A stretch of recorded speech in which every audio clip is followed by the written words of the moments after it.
কাজটা আমি করবই, তোমাদের জানিয়ে দিলাম। মানে তুমি আমাদের এতটাই অবিশ্বাস করো যে? ও, তার মানে আমাদের কথা থেকে ওই মেয়েটার কথা তোমার কাছে বেশি বিশ্বাসযোগ্য, তাই তো? ছি ছি ছি ছি ছি পুপুল, ছি, তোমার কথা শুনে তো আমার লজ্জা হচ্ছে। ভাই তো ভালো কথাই বলেছে, ও তো প্রকৃত অপরাধীকে খুঁজে বের করতে চাইছে। তোমাদের সবার তো আনন্দ পাওয়ারই কথা ছিল। তোমরা তো মুখে মুখে কাঁকনকে অপরাধী বানিয়েছো, চোর বলেছো। এখন যদি ওকে পুলিশে ধরে নিয়ে যেত তাহলে তো কেসটা কোর্ট অবধি গড়াতে পারতো।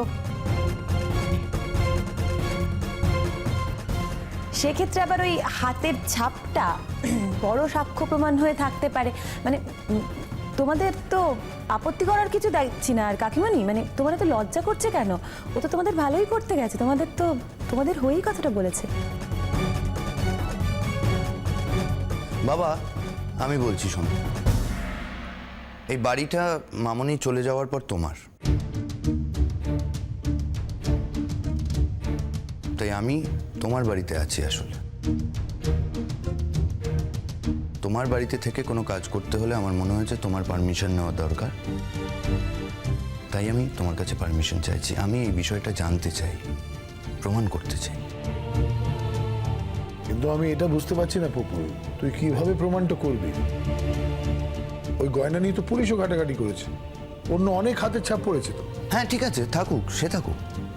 আমার দেখার বিষয় একটাই, যে ওই গয়নার ভেতর কঙ্কাবতীর হাতের ছাপ আছে কিনা। যদি থাকে আমি ধরে নেব যে ওই অপরাধী। আর আমি কথা দিচ্ছি তোমাদের সবার সামনে যে আমি নিজে গিয়ে ওকে চাঁদ ডোবায় রেখে আসবো। কিন্তু যদি না থাকে তাহলে ও এই বাড়ি থেকে যাবে না।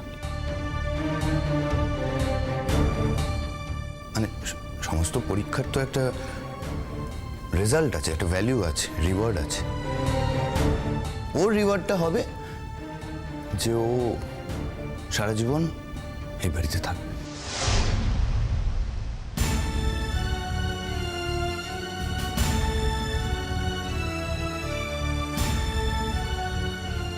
বাবা, আমি কিন্তু তোমায় একটা প্রশ্ন করেছি, উত্তর চাই বলে।